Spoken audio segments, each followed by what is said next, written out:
చేనేత బాంధవుడు రాజ్యసభ మాజీ సభ్యులు ప్రగడ కోటయ్య జయంతిని బీసీ సంక్షేమ సంఘం ఆధ్వర్యంలో ఆదివారం తెనాల్లో ఘనంగా జరుపుకున్నారు.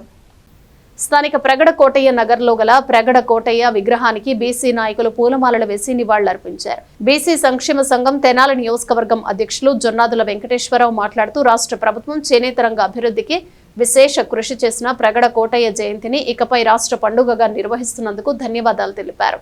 చేనేత రంగ పటిష్టతకు ప్రగడ కోటయ్య అలుపెరగని కృషి చేశారని, స్వాతంత్రం రాకముందు వచ్చిన తర్వాత రాష్ట్రంలో నేతన్న జీవన ప్రమాణాలు మెరుగుపరచడానికి నూలు సరఫరాకు ఉద్యమాలు నడిపిన చరిత్ర ప్రగడ కోటయ్యదన్నారు. నెల్లూరు, చీరాల, రాజమండ్రిలలో సహకార నూలు మిల్లుల ఏర్పాటుకు కృషి చేశారని చెప్పారు. ఉమ్మడి రాష్ట్రంలో 200కు పైగా చేనేత సహకార సంఘాలను ఏర్పాటు చేశారని గుర్తు చేశారు. ఈ కార్యక్రమంలో బీసీ సంక్షేమ సంఘం తెనాలి నియోజకవర్గ కార్యదర్శి వేములూరి వెంకటసాయి కృష్ణ, జగడిగుంటెపాళ్లెం బీసీ సంక్షేమ సంఘం అధ్యక్షులు సుంకర వెంకటేశ, బీసీ నాయకులు దోగిపర్తి వీరభద్రరావు, దామర్ల సుబ్బారావు, పోలిశెట్టి వెంకటేశ్వరరావు, జొన్నాదుల శివరామకృష్ణ, మురళి, రమేష్, జక్క మౌనిక, కొడాలి శ్రీనివాసరావు తదితరులు పాల్గొన్నారు. ప్రగడ కోటయ్య గారు చేనేత బంధు అయిన ప్రగడ కోటయ్య గారి 112వ జయంతి సందర్భంగా ప్రగడ కోటయ్య నగర్ నందు వారి జయంతి కార్యక్రమం పద్మశాలి కులస్తులు మరియు బీసీ సంక్షేమ సంఘం ఆధ్వర్యంలో ఘనంగా నిర్వహిస్తున్నాము. ఇవాళ చేనేత బంధువు అయిన ప్రగడ కోటయ్య గారిది అధికారికంగా జన్మదినం నిర్వహించాలని దాదాపు గత 20 సంవత్సరాల నుంచి బీసీ సంక్షేమ సంఘం కోరుచున్నది. అలాగే పద్మశాలి కులస్తులు కూడా అన్ని నియోజకవర్గాల్లో కులస్తులు కూడా ఈయనకి అధికారికంగా జయంతి చేయాలని రాష్ట్ర ప్రభుత్వం చేయటం మూలంగా రాష్ట్ర ప్రభుత్వం కూడా పద్మశాలీలకు ఒక గౌరవప్రదంగా ప్రగడ కోటయ్య గారిని జయంతి కార్యక్రమాన్ని అధికారంగా నిర్వహించాలని ఒక 5 డేస్ బ్యాక్ జీవో ఇచ్చింది. ఈ జీవో సందర్భంగా ప్రతి ప్రభుత్వ కార్యాలయంలో చేయాలి.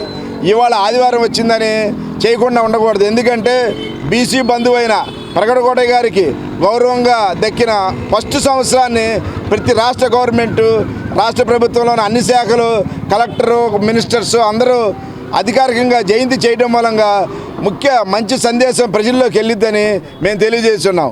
మినిస్టర్ గారైన నాదెండ్ల మనోహర్ గారికి మేము ప్రత్యేకంగా ఒక విన్నపం తెలియజేస్తున్నాం. పద్మశాలి కులస్తులు మరియు ప్రగడ కోట గ్రామ ప్రజలందరూ కలిపి తెనాలిలో ఇప్పుడు మన ట్యాంక్ బండి మీద తెనాలి బండి అంటున్నారు, ఆ బండిలో ప్రగడ కోటయ్య గారి విగ్రహం పెట్టాలని, పెట్టే విధంగా మినిస్టర్ గారు కూడా సహాయకారాలు అందించాలని, అదేవిధంగా తెలుగుదేశము, జనసేన కూటమి అభ్యర్థి బీజేపీ కూడా, వైసీపీ వాళ్ళు కూడా ఆల్రెడీ మేము కూడా ఇష్టమని చెప్పారు.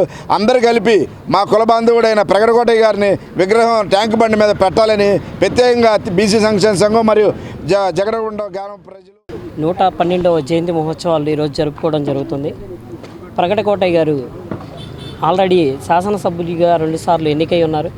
ఆల్రెడీ రాజ్యసభలో కూడా చేసి చేనేత కార్మికుల కోసం ఆయన చీరాల పట్టణంలో కానీ, నెల్లూరు పట్టణంలో కానీ ఆయన 17,000 బంజరు భూములని కూడు గుడ్డ కింద మన పద్మశాలి వృత్తి చేసుకున్న వాళ్ళందరికీ కూడాను 17,000 ఎకరాలు ఆయన ఉన్నప్పుడు రాజ్యసభలో బిల్లు పాస్ చేయించి వీళ్ళందరికీ కూడా ఇవ్వడం జరిగింది. అలాగే రాజమండ్రి, నెల్లూరు ప్రాంతాల్లో టెక్స్టైల్స్ డిపార్ట్మెంట్లో కూడా చూసి ఆయనకి జపాన్ నుంచి కానీ, చైనా నుంచి కానీ మనకి ఉత్పత్తుల్ని వినియోగించుకునే విధంగా చేనేత వృత్తులకి ఇంకా ఉపయోగపడే విధంగా టెక్నాలజీని డెవలప్ చేయడం జరిగింది.